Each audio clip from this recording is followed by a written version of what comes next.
In our little tutorial here, we're going to look at the area of study journeys, and we're going to think of it as, we're looking at the journeys that we experience in literature. So when we think about something like the novel Maestro, we can see that the character Paul goes on a physical journey, and what that does is it leads to new horizons.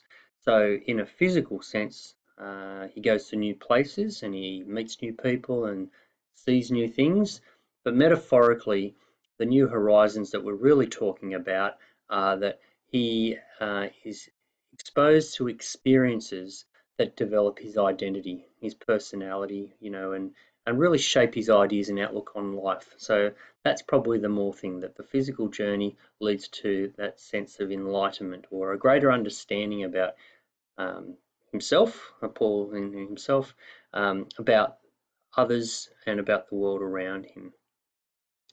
And what the beauty of fiction is that we read novels for enjoyment, but what they do is they provide us with a lens to view the world.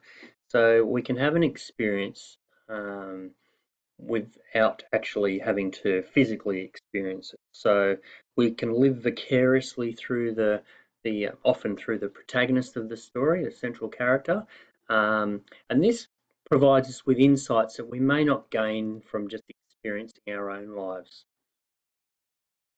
So when we think about the novel Maestro and we look at the character of Paul, it is Paul's novel, what we're doing is we're tracing his development from I think I'm going to sneak in and talk about the next slide already, but we're tracing his journey of self-discovery. So we're looking at him transitioning from a child through adolescence into adulthood, and the novel really encapsulates that. And so we watch him grow and mature along the way. Here we go. So Paul, we're looking at him physically moving from Darwin to Adelaide. He tours with the band. He goes overseas playing concerts. He visits Vienna. All these things are part of his physical journeys. But what that allows him to do is gain a greater understanding of how the world works and who he is as a person, all those type of things. So we watch him mature, and what he does is that through the experience that he has, he learns and develops as an individual. The big questions: how does Paul react to the events in his life? Does he think about these things, or does he just do them? How does he interact with other people? So looking at characters like Rosie and Keller, and the guys in the band and Benny Reed and all those characters.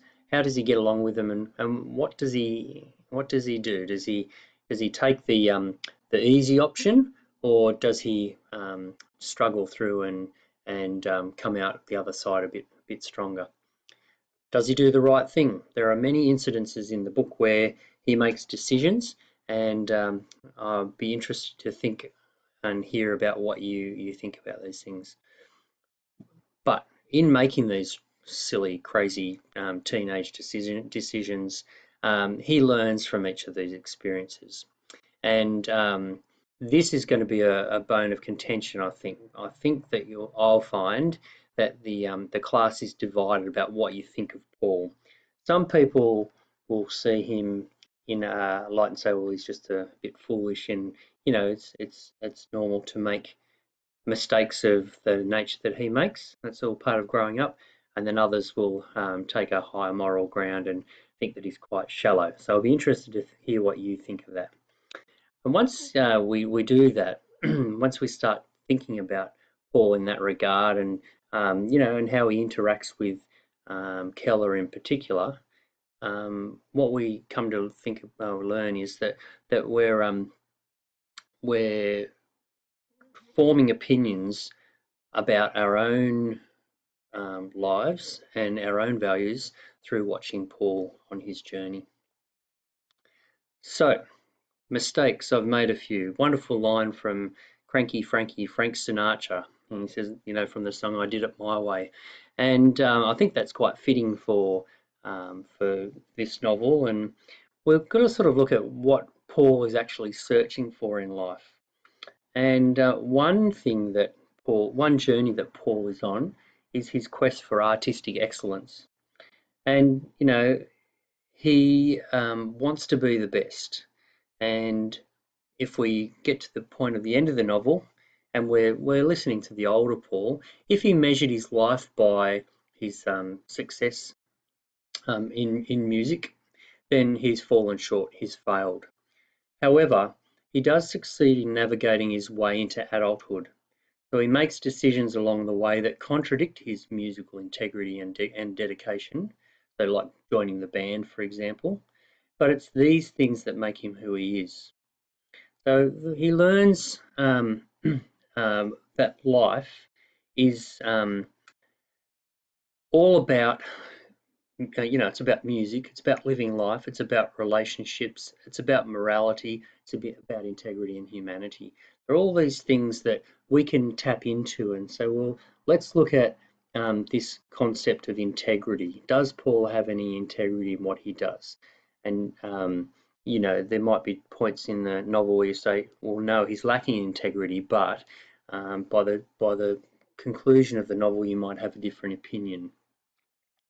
And I think one thing that Paul does learn is that you can't dwell on missed opportunities.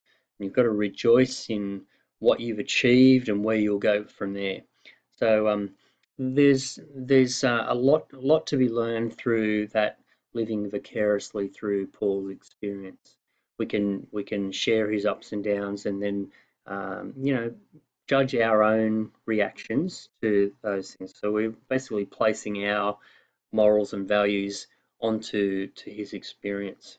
And ultimately, I think through looking at exploring Paul's experience or sharing his story, we're learning that life is about choice and chance and mistakes and successes. And the most important thing is that we embrace them all. That we're understanding of the fact that life is all about ups and downs, and it's those experiences that really enrich us. So when we develop our thesis for the speech we're going to do, we want to think about these sort of things. We can see life as, the physical journey, or the road metaphor, the journey of life. Life is a continual journey, and that it's one, we might complete one aspect of a journey, but there's always going to be something that follows. So we're on a continuum. The second point, the physical journeys lead to introspection and enlightenment. So we look inwardly. So we have these experiences and we then stop and reflect on them, and we think about the impact it has on us and others, and it leads to some heightened understanding. The next one, fiction allows us to test our morals and values in a safe world. So it's a great opportunity to be exposed to different ways of living life, and but you're doing it in a safe space, and allows you to test your values against those interactions, and allows you to have that experience without actually having it. And then finally, we learn how to live our lives better through reading a novel and going on a journey of the imagination. So we can be reading a novel at home, and it transports us to another place, and we can share those successes and those experiences and the all the hardships that go along in stories, and we can gain a lot from that. Whoa, that's the last slide, I think. So we'll call it quits.